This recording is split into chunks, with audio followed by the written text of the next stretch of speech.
Donc, en médecine traditionnelle aussi, on dit que tous les autres organismes, y compris les reins, le foie, la rate, tous peuvent provoquer la toux.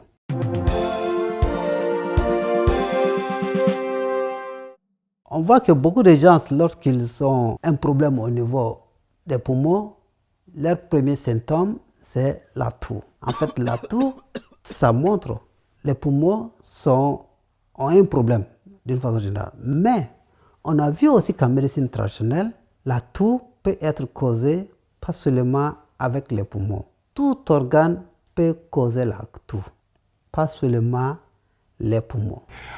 I see. Alors ça, c'est très intéressant. Ça, c'est dû au fait qu'on voit un ensemble pathologique ou bien un ensemble physiologique qui est là. Parce que la médecine traditionnelle considère l'organisme comme un ensemble. On sait bien que maintenant, même en médecine classique, on sait que les poumons sont liés au cœur.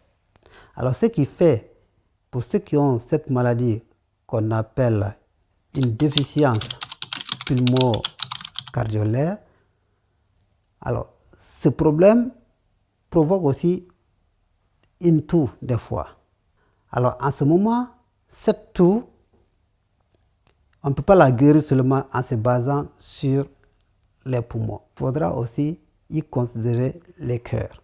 Donc en médecine traditionnelle aussi, on dit que tous les autres organismes, y compris les reins, le foie, la rate, tous peuvent provoquer la toux, mais en considérant leur réaction ou bien leur relation avec les poumons. Alors la toux, qu'est-ce qui provoque la toux? Si on voit au point de vue pathologique, c'est que les poumons, ils gouvernent l'énergie. Alors si cette énergie est bloquée, ou bien la fonction d'épanouissement des poumons est bloquée, l'énergie ne circule pas comme il faut, alors ce qui provoque la toux. Il y a aussi, s'il y a des infections au niveau du poumon. Bon, en médecine traditionnelle, on dit par exemple qu'il y a ce qu'on appelle les pathogènes extérieurs.